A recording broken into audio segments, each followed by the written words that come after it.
aya mahugurwa yo kurwanya icyorezo cy'ubushita bw'inkende yateguwe na serivisi ishinzwe uburinganire mu mujyi wa Uvira ku nkunga y'umuryango utabara imbabare ya Croix Rouge Congo, ahuje abagore bakorera uburaya muri za komine za Kalundu, Mulongwe na Kavimvira. Abo bakobwa n'abagore bari guhugurwa uburyo icyo cyorezo cyandura n'uburyo bakirinda, bagaragaza yuko batewe ubwoba n'ubushita bw'inkende kuko mu buryo bwandura harimo n'imibonano mpuzabitsina.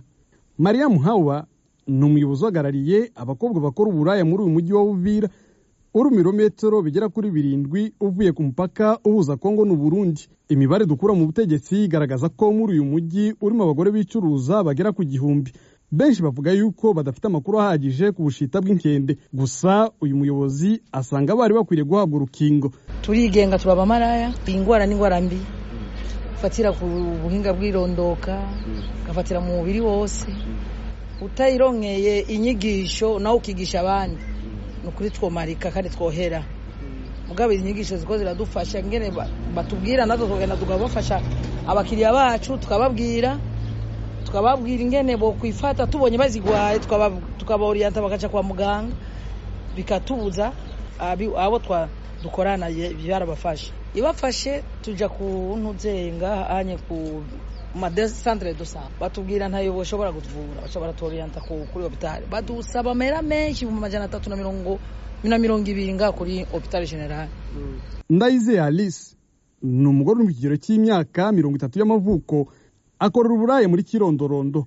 Nawe yari muri aya mahugurwa, avuga yuko nyuma yo kwerekwa amashusho y'abagwayi ubushita bw'inkende yafashe icyemezo cyo kuzaza agenzura abakiriya be mbere yuko bakorana imibonano mpuzabitsina, kuko yasanze iki cyorezo giteye ubwoba kurusha uko yacumvaga bakivuga.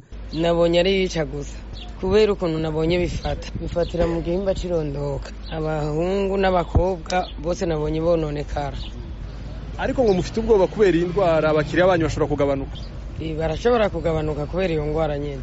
None we uzokwakira umuntu ubona agwaye canke cyo nzoba ngwaye nze kwakira umuntu nzomwakira agwira ngo uryamane n'umuntu ufite iriya ndwara wareka amafaranga yari yose? No yareka nyene kubera none wo mwakira gute ko nabonye umenga hari amakwibiherehere ku gitsina.